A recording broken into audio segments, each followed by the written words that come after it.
അമ്മൂനെ ആ പൊട്ടിപ്പെണ്ണിനെ ദ്രോഹിക്കുന്നു എന്ന് പറഞ്ഞ് വിനീത കൊണ്ടുപോയി പരാതി കൊടുത്തു. അതാ പ്രശ്നമായത്.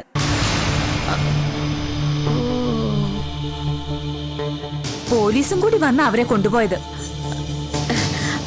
അമ്മു പോയത് ഒരു കണക്കിന് നന്നായി എന്ന് കരുതിയാ മതി കുഞ്ഞമ്മേ. അവളെ കൊണ്ടുള്ള ശല്യം തീർന്നല്ലോ. ഇപ്പൊ വീടും സ്വത്തും ഒക്കെ നിങ്ങളുടെ കൈവശത്തായില്ലേ? കൈവശം കൊണ്ട് മാത്രം കാര്യമില്ലല്ലോ സുധേ. എല്ലാം ഇപ്പോഴും നരേന്ദ്രന്റെ പേരിലല്ലേ കിടക്കുന്നത്. അമ്മ ഇറങ്ങിപ്പോയ സ്ഥിതിക്ക് ഇനി പ്രമാണങ്ങളൊക്കെ നിങ്ങളുടെ പേരിലേക്ക് മാറ്റാൻ ബുദ്ധിമുട്ടൊന്നുമില്ലല്ലോ. ആ പിന്നെ കുഞ്ഞമ്മേ, ഞങ്ങളുടെ പ്രമാണത്തിന്റെ കാര്യത്തിൽ ഒന്ന് മനസ്സ് വെക്കണേ. അതെവിടെയാണെന്ന് ഇതുവരെ ഒരു പിടിയും കിട്ടിയില്ല സുധേ. കണ്ടു കിട്ടിയാൽ ഉടനെ ഞങ്ങളത് തിരിച്ചു തരാം. പക്ഷെ ആ പ്രമാണത്തിന്റെ പേരിൽ ഹരീഷ് ഇവിടെ വന്ന് പണം മേടിക്കുന്നുണ്ടല്ലോ.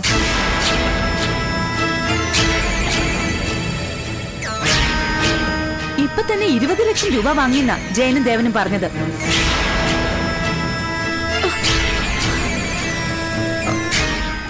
ലക്ഷം രൂപയോ? ഹരിക്കുട്ടൻ നിങ്ങളോട് വാങ്ങിച്ചെന്നോ? ഞാൻ നുണ പറയുവോ സുധർമ്മേ? അല്ലെങ്കിൽ മകനോട് തന്നെ ചോദിച്ചു നോക്ക്. ആ അമ്മ ഇവിടുന്ന് പോയെന്ന് പറയാൻ വേണ്ടി വിളിച്ചതാ ഞാൻ. വെക്കട്ടെ, പിന്നെ വിളിക്കാം.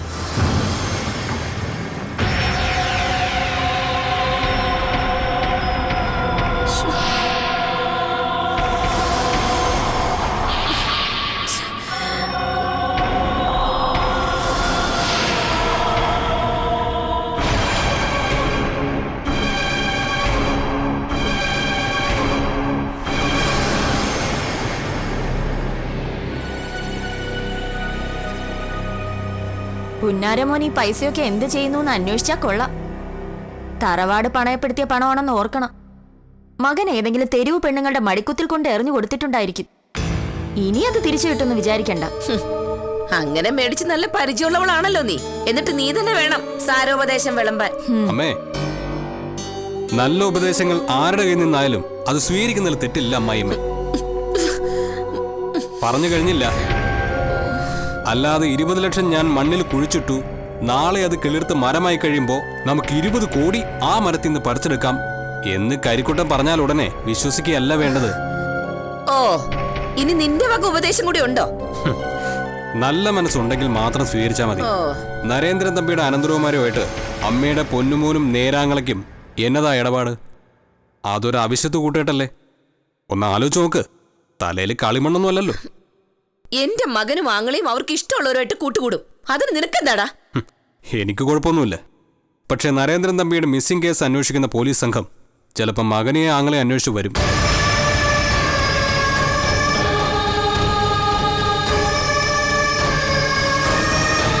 തമ്പിയെ കൊല്ലാൻ വേണ്ടി അയാളുടെ അനന്തരവന്മാർ കൂട്ടുപിടിച്ചത് നിങ്ങളുടെ മകനെയും ആങ്ങളെയുമാണെന്ന് പോലീസ് ചിലപ്പോൾ സംശയിച്ചെന്നും വരും. ഹരിക്കുട്ടനും ചന്ദ്രനും തമ്പിയെ കൊല്ലുന്ന എന്തിനാ? പുണ്യം കിട്ടാനോ? അല്ലല്ലോ. നരേന്ദ്രൻ തമ്പിയെ വകവരുത്താനുള്ള ആവശ്യം ജയശീലനും ദേവരാജനും മാത്രമേ ഉള്ളൂ. അതുപോലെ നിങ്ങളുടെ ഭർത്താവിനെ കൊല്ലേണ്ട ആവശ്യം ആർക്കായിരുന്നു? കരിക്കൂട്ടനും ചന്ദ്രേട്ടനും.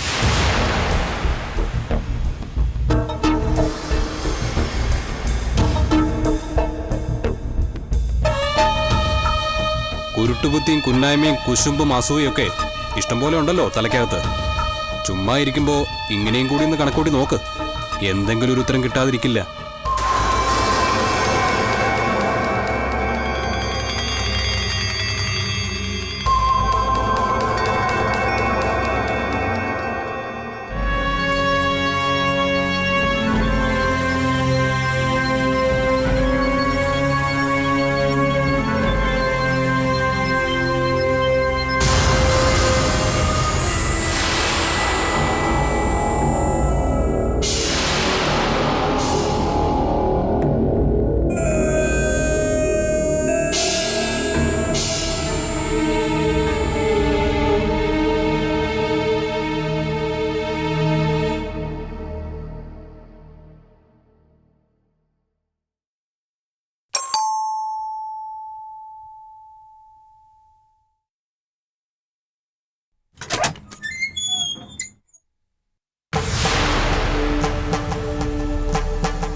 എന്താ?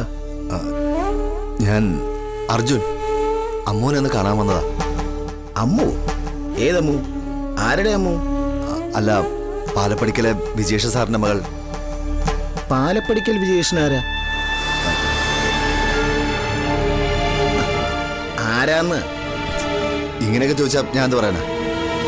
പിന്നെ എങ്ങനെ ചോദിക്കണം പോൾ? ഞാൻ പോയിട്ട് പിന്നെ വരാം. നിന്നെ പിന്നെപ്പോഴാ? ഞാനില്ലാത്തപ്പോഴും. ഡാ ആ വേല മനസ്സിരിക്കട്ടെ. ആട്ടെ, അമ്മു നിന്റെ ആരാ? റിലേറ്റീവാണ്. എന്ത് റിലേഷൻ? ആ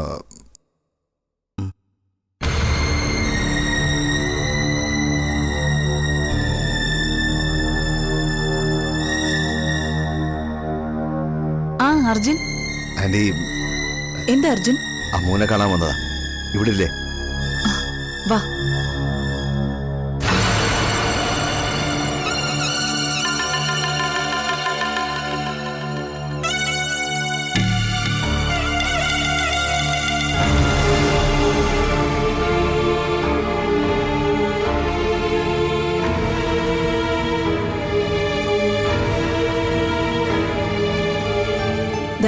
താങ്ക്സ്.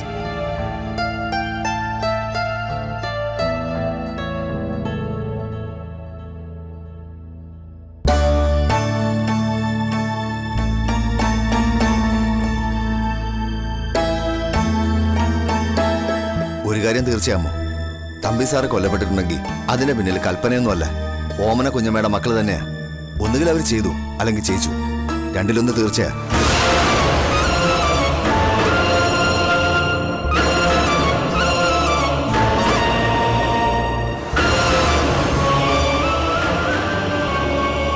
ഇവള് പറയുന്നത് നരേന്ദ്രൻ തമ്പി ഇപ്പോഴും ജീവനോടെ ഉണ്ടെന്നാ.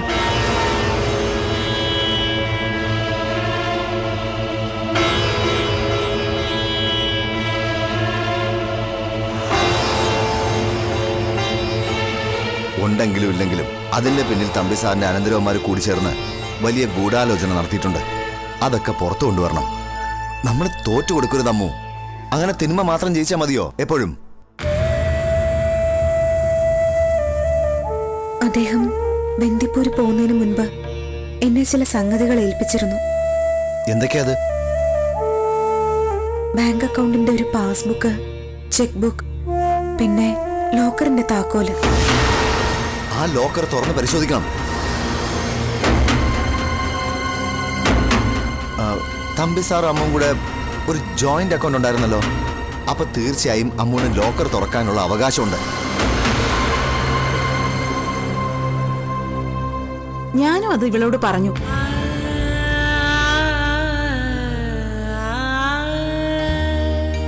അമ്മ കുറച്ചുകൂടെ ബോൾഡ് ആവണം. നിനക്ക് എന്ത് സഹായം വേണമെങ്കിലും ഞാനുണ്ട്. സുധീഷില്ലേ, പിന്നെ വിനിതാന്റി ഇല്ലേ? എന്നെ കൊണ്ട് എല്ലാവർക്കും ബുദ്ധിമുട്ടായല്ലോ എന്ന് ഓർക്കുമ്പോഴാ എനിക്ക് വിഷമം. അങ്ങനെയൊന്നും വിചാരിക്കണ്ട. ഞാൻ സഹായിക്കാന്ന് പറയുമ്പോ തെറ്റിദ്ധരിക്കുകയും ചെയ്യരുത്. ഒരു തരത്തിലുള്ള ലാഭവും പ്രതീക്ഷിച്ചിട്ടല്ല. തമ്പി സാർ ജീവനോടെ ഉണ്ടാവണമെന്നാ എന്റെ ആഗ്രഹം.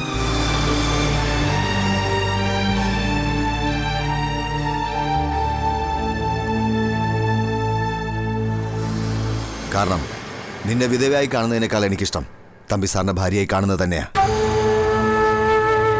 എനിക്കറിയാം അർജുനേട്ടാ. അതുകൊണ്ട് നീ ഇനി മടിച്ചു നിൽക്കരുത്. നിനക്ക് ശത്രുക്കളുണ്ടെന്ന് മനസ്സിലായല്ലോ. അവര് നിന്റെ ജീവിതം നശിപ്പിക്കാൻ ശ്രമിച്ചവരാ. തിരിച്ചടിക്കാൻ കിട്ടുന്ന ഒരു അവസരവും നീ പാഴാക്കി കളയരുത്. ശത്രുവിനെ നശിപ്പിച്ചാലേ നമുക്ക് ജീവിതം ഉള്ളുവെങ്കിൽ അത് തന്നെ ചെയ്യണം.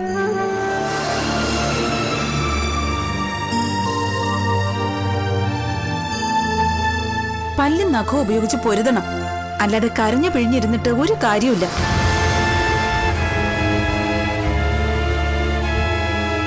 അമ്മ ഏറ്റവും അടുത്ത ദിവസം തന്നെ ബാങ്കിൽ പോണം. ചിലപ്പോൾ തമ്പി സാറ് നിന്നെ ഏൽപ്പിച്ചിരിക്കുന്നത് ഒരു വലിയ ഉത്തരവാദിത്തമായിരിക്കും. നിനക്കിപ്പോൾ അതൊരു ബാങ്ക് അക്കൗണ്ടും ഒരു ചെറിയ താക്കോലും മാത്രമാ. നീ അത് തുറന്നു നോക്കണം.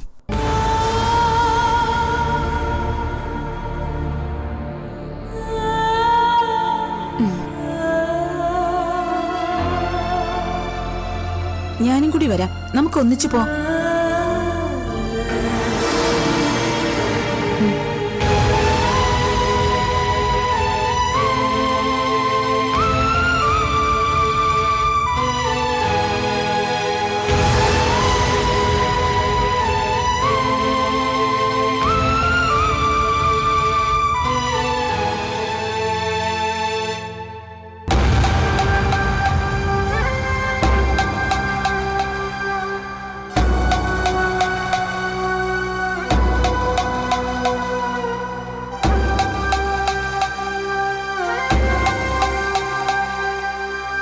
ഞാൻ പുറത്തേക്കൊന്ന് പോവാ മാം. അത് കണ്ടപ്പോഴേ മനസ്സിലായി. പുറത്തേക്ക് എവിടെ പോവാ? ഇതെന്താ മാം പതിവില്ലാതൊരു ചോദ്യം ചെയ്യല്? നിന്റെ പല പതിവുകളും ഞാൻ ചോദ്യം ചെയ്യാതെ വിട്ടതാ. ഞാൻ ചെയ്ത ഏറ്റവും വലിയ തെറ്റ്. അമ്മ കാര്യം എന്താണെന്ന് പറ, എനിക്ക് കുറച്ച് ധൃതിയുണ്ട്. നീ കുഞ്ഞമ്മയുടെ മക്കളുടെ കയ്യിൽ നിന്ന് 20 ലക്ഷം രൂപ വാങ്ങിയോ? കുഞ്ഞമ്മേ? ഏത് കുഞ്ഞമ്മ? ഏത് മക്കൾ? ഏതൊക്കെ കുഞ്ഞമ്മമാരെ നിനക്കറിയാം? എടാ, ഓമന കുഞ്ഞമ്മയും അവരുടെ മക്കൾ ജയശീലയും ദേവരാജനും നിനക്കറിയാവോ? അവരെ വല്ല പരിചയമുണ്ടോ? ഓ, അവരോ? അവരെന്തിനാ എനിക്ക് പണം തരുന്നത്? അത് തന്നെയാ ഞാൻ ചോദിക്കുന്നത്. എന്തിനാ നീ അവരോട് പൈസ വാങ്ങിയത്? അതും 20 ലക്ഷം രൂപ. വെറുതെ ഒന്നും ആരും അത്രയും പണം തരില്ല എന്ന് മനസ്സിലാക്കാനുള്ള ബുദ്ധിയൊക്കെ എനിക്കുണ്ട്. വെറുതെ ആണോ മാം? നമ്മുടെ പ്രോപ്പർട്ടി അവർക്ക് ഈട് കൊടുത്തിട്ടല്ലേ? അപ്പോ നീ പണം വാങ്ങിയത് തന്നെയാണല്ലേടാ? ഞാൻ നരേന്ദ്രനെ പണയപ്പെടുത്തിയ പ്രോപ്പർട്ടിയുടെ പേരിൽ കുഞ്ഞമ്മയുടെ മക്കളോട് പണം വാങ്ങാൻ നിന്നോട് ആര് പറഞ്ഞു? അതിന് നിനക്ക് എന്താ അവകാശം? എന്നോടൊരു വാക്ക് ചോദിച്ചോ നീ? അത് മാം, ഞാനും അങ്കിളും കൂടിയാ പൈസ വാങ്ങിച്ചത്. വെറുതെ ചന്ദ്രന്റെ പേര് വലിച്ചെടുക്കലേ ഹരിക്കുട്ട. ചന്ദ്രൻ അങ്ങനെയൊന്നും ചെയ്യില്ലെന്ന് എനിക്കറിയാം. അമ്മയ്ക്ക് സംശയം ഉണ്ടെങ്കിൽ അങ്കിളിനോടൊന്ന് വിളിച്ച് ചോദിച്ചു നോക്ക്. പ്രോപ്പർട്ടിയുടെ ഈടിൽ കുറച്ച് പൈസ കൂടി അവരോട് വാങ്ങാൻ അങ്കിളാ പറഞ്ഞത്. അതെവിടെയെങ്കിലും ഇൻവെസ്റ്റ് ചെയ്താൽ കുറച്ച് ലാഭം കിട്ടുമല്ലോ എന്ന് ഞാനും കൂടി കരുതി. എന്നിട്ട് എവിടെ ഇൻവെസ്റ്റ് ചെയ്തു? അത് ഞാനും അങ്കിളും കൂടി ഒരു പ്രോപ്പർട്ടിക്ക് അഡ്വാൻസ് കൊടുത്തു. എവിടെ? ഏത് പ്രോപ്പർട്ടി? അതൊന്നും പറഞ്ഞാൽ നമുക്ക് മനസ്സിലാവില്ല. പറഞ്ഞാ മനസ്സിലാക്കാനുള്ള വിവരമൊക്കെ എനിക്കുണ്ട്. ഏത് തരം പ്രോപ്പർട്ടിയാ? കെട്ടിടാണോ പുരയിടാണോ? അത് ഒരു പുരയിടം ബിൽഡിംഗാ. എന്ത് പുരയിടം ബിൽഡിങ്ങോ? അതെന്താ സാധനോ? ഞാൻ ആദ്യമായിട്ട് കേൾക്കുകയാണല്ലോ. എന്ന് വെച്ചാ കുറച്ച് പുരയിടവും അതിനുള്ളിൽ ചെറിയൊരു ബിൽഡിങ്ങും. മറിച്ച് വിറ്റ നല്ല വില കിട്ടാൻ സാധ്യതയുള്ളതാ. എന്ത് വില കൊടുക്കണോ അതിന്? 90 ലക്ഷം രൂപ. അഡ്വാൻസ് എത്ര കൊടുത്തു? 20 ലക്ഷം. അഡ്വാൻസ് എഗ്രിമെന്റ് എവിടെ? അത് അങ്കിളുടെ കയ്യിലാ. കള്ളല്ലേ ഹരി നീ പറയുന്നത് മുഴുവൻ? അമ്മയ്ക്ക് വിശ്വാസമില്ലെങ്കിൽ അങ്കിളിനെ വിളിച്ച് ചോദിച്ചു നോക്ക്. അഡ്വാൻസ് ഡീഡ് കണ്ട അമ്മക്ക് വിശ്വാസമാവോ? അങ്കിൾ അത് കൊണ്ടുവന്ന് കാണിക്കും. എടാ, ഇത്രയൊക്കെ ചെയ്തിട്ടും നീ എന്തുകൊണ്ട് എന്റെ അടുത്ത് പറയാറുന്നത്?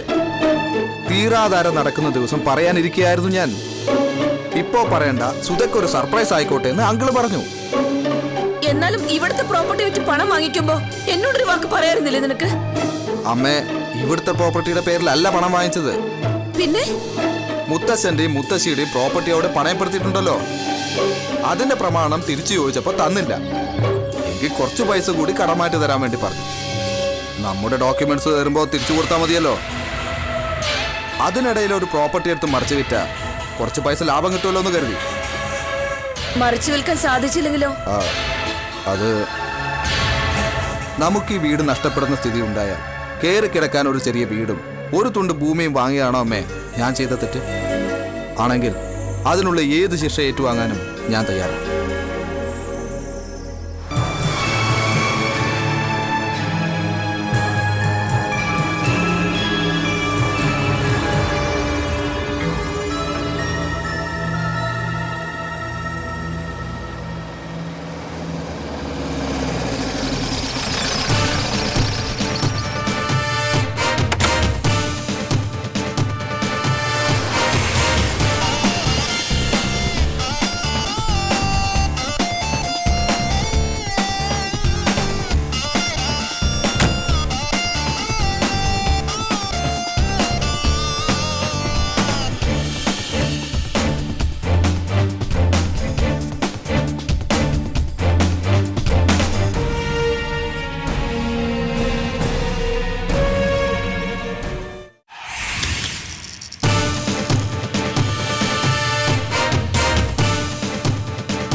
ജെയിംസ് വരൂ.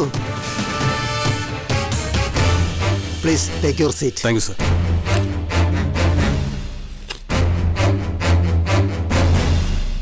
എന്താണ് ജെയിംസിന്റെ ഫൈനൽ റിപ്പോർട്ട്? എൻ്റെ ദൗത്യം ഏറെക്കുറെ അവസാനിച്ചെന്ന് പറയാം സർ. അവിടെ നിന്ന് ശേഖരിക്കാവുന്ന മിക്കവാറും എല്ലാ വിവരങ്ങളും ശേഖരിച്ചു കഴിഞ്ഞു. ഫയൽ ഞാൻ തയ്യാറാക്കുന്നതേ ഉള്ളൂ. ഡീറ്റെയിൽസ് എല്ലാം അതിലുണ്ടാവും. കേസ് അന്വേഷിക്കാൻ പോകുന്ന എല്ലാ വീട്ടിൽ നിന്നും ജെയിംസ് കുട്ടിക്ക് കല്യാണം കഴിക്കേണ്ടി വരുമോ? No sir. അല്ലെങ്കിലും മഹിമയെ ഞാൻ ഇഷ്ടപ്പെടുമായിരുന്നു. പക്ഷേ ഇനിയെങ്കിലും ആ വീട്ടിൽ നിന്ന് താമസം മാറണമെന്നാണ് എൻ്റെ ആഗ്രഹം. സത്യം പറഞ്ഞ വിവാഹശേഷം സ്വസ്ഥമായിട്ട് ഒരു ദിവസം പോലും ജീവിക്കാൻ പറ്റിയിട്ടില്ല. കല്യാണം കഴിഞ്ഞാൽ പിന്നെ ഏതെങ്കിലും പുരുഷന് സ്വസ്ഥത കിട്ടുള്ളൂ. സാറിൻ്റെ അനുഭവം തന്നെ എല്ലാവർക്കും ഉണ്ടാവണമെന്നില്ലല്ലോ സർ. താൻ കൊള്ളാമല്ലോ. ആ പിന്നെ ആ വീട്ടിലെ തൻ്റെ ദൗത്യം അവസാനിച്ചിട്ടില്ലല്ലോ ജെയിംസേ. ഒരു ജോലി കൂടി നമുക്കവിടെ ബാക്കിയുണ്ട്. എന്താണ് സർ? നരേന്ദ്രൻ തമ്പിയുടെ വലങ്കൈയായിരുന്ന ശിവജിക്ക് എന്ത് സംഭവിച്ചു എന്നറിയണം. അയാൾക്ക് എന്തു പറ്റി? കൽപ്പനയും ശീതളിനെയും തിരക്കി പോയതാണ് അയാൾ. പിന്നീട് ശിവജി ആരും കണ്ടിട്ടില്ല. ശിവജിയുടെ കാര്യവും നമ്മുടെ അന്വേഷണ പരിധിയിൽ വരൂ സർ. ക്ലയന്റ് ആവശ്യപ്പെടുന്ന വിവരങ്ങൾ അന്വേഷിച്ച് കണ്ടെത്തുക എന്നുള്ളതാണ് നമ്മുടെ ജോലി. ആ, ശിവജിയെ പറ്റി അന്വേഷിക്കാൻ ഞാൻ പാലപ്പടിക്കൽ തന്നെ താമസിക്കണമെന്നുണ്ടോ സർ? കിട്ടിയിടത്തോളം വിവരങ്ങൾ വെച്ച് നോക്കുമ്പോൾ വിജയകൃഷ്ണന്റെ മരണം, നരേന്ദ്രൻ തമ്പിയുടെ കൊലപാതകം അല്ലെങ്കിൽ മിസ്സിംഗ്, ശീതൾ എന്ന അനാഥ പെൺകുട്ടി, ശിവജി, എല്ലാം കെട്ടുപിണഞ്ഞു കിടക്കുന്ന സംഗതികളാണ്. ഏതെങ്കിലും ഒരു ലിങ്ക് വിട്ടുപോയാൽ നമുക്കതിൻ്റെ ചുരുളഴിക്കാനാവില്ല. ശരിയാണ് സർ. വല്ലാതെ കുഴഞ്ഞു പറഞ്ഞൊരു കേസായത്. ജെയിംസിന്റെ ഇതുവരെയുള്ള കണ്ടെത്തലുകൾ വെച്ച് നമുക്ക് എത്തിച്ചേരാൻ പറ്റുന്നൊരു നിഗമനം ഇതാണ്: ഈ സംഭവങ്ങളെയെല്ലാം കൂട്ടിയിണക്കുന്നൊരു കണ്ണി ഹരീഷാണ്. അല്ലെങ്കിൽ ഹരീഷും ചന്ദ്രമോഹനും ചേർന്നൊരു കൂട്ടുകെട്ട്. അത് തീർച്ചയാണ് സർ. എൻ്റെ റിപ്പോർട്ടിൽ അതേപ്പറ്റി വിശദമായിട്ട് ചേർത്തിട്ടുണ്ട്. ഇനി അന്വേഷിക്കേണ്ടതും കണ്ടെത്തേണ്ടതും ശിവജിയാണ്. മുംബൈയാണ് അയാളുടെ തട്ടകം. അവിടെ എത്തിയിട്ടുണ്ടോ എന്ന് ആദ്യം അന്വേഷിക്കണം. ശരി സർ. ആ, ഒന്ന് ചോദിച്ചോട്ടെ, നമ്മൾ ആർക്ക് വേണ്ടിയാണ് ഈ അന്വേഷണം നടത്തുന്നത്? കനത്ത ഫീസ് തന്ന് ഈ വിവരങ്ങൾ മുഴുവൻ അന്വേഷിക്കുന്ന ആൾക്ക് എന്തെങ്കിലും ഒരു ലക്ഷ്യം ഉണ്ടായിരിക്കുമല്ലോ. തീർച്ചയായും.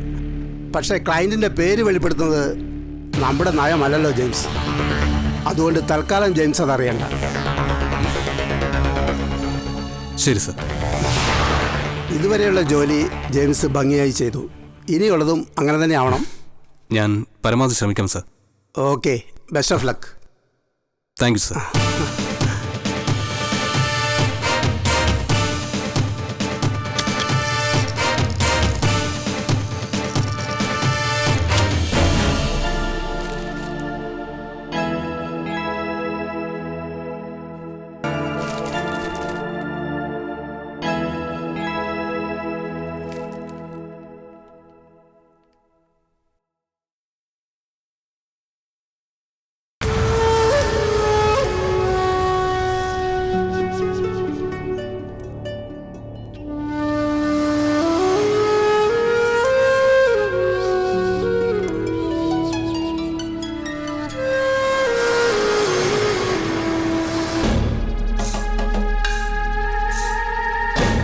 അവിടെ നിന്നേ എങ്ങോട്ടായി ഓടുന്നത്?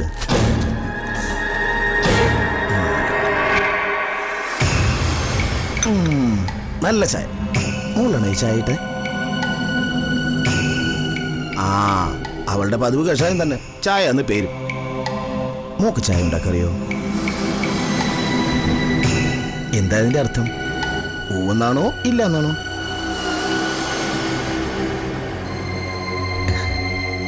നിന്റെ ഭാഷയൊക്കെ എനിക്കൊന്ന് പഠിക്കണമല്ലോ.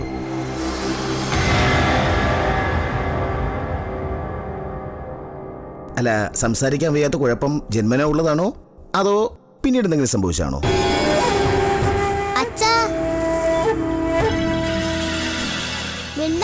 അങ്ങനെ അച്ഛൻ മറുപടി പറയുന്നേ? മിണ്ടാ മൈകി എന്താ? ഇവക്ക് ആംഗ്യം കാണിച്ചൂടെ? അച്ഛൻ ആംഗ്യ ഭാഷ മനസ്സിലാവോ? ഇങ്ങനെയൊക്കെയല്ലേടി ഓരോന്ന് പഠിക്കുന്നേ.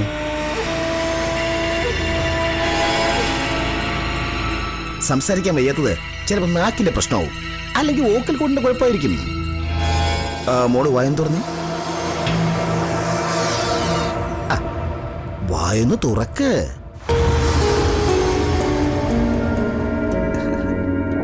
കുറച്ചുകൂടെ. ഇനി നാവൊന്ന് പുറത്തേക്ക് നീട്ടിക്കേ. ചിലപ്പോ ഒരു ഓപ്പറേഷൻ കൊണ്ട് ശരിയാവുമായിരിക്കും. വേണുട്ടാ,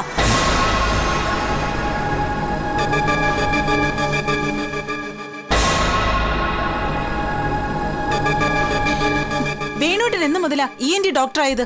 ഇതൊക്കെ മനസ്സിലാക്കാൻ ഡോക്ടർ ആവണോ എന്നൊന്നും ഇല്ലടി, സാമാന്യ ബുദ്ധി മാത്രം മതി. അത് തന്നെയാ എനിക്കും പറയാനുള്ളത്. ഓരോന്ന് കണ്ടാലേ അതിന്റെ അർത്ഥം സാമാന്യ ബുദ്ധിയുള്ളവർക്ക് മനസ്സിലാവും. നിനക്കെന്തു മനസ്സിലായെന്ന് ഞാൻ വിശദീകരിക്കണോ? അത് ഈ പിള്ളേരുടെ മുമ്പിൽ വെച്ച്? ഇതേ ഒരു പാവം മിണ്ടാപ്രാണിയാ. ഇതിനെങ്കിലും ഒന്ന് വെറുതെ വിട്ടേക്ക്. ഞാൻ എന്ത് ചെയ്യുന്ന നീ പറയുന്നേ? ചെയ്തിടത്തോളം മതി എന്നാ ഞാൻ പറഞ്ഞത്.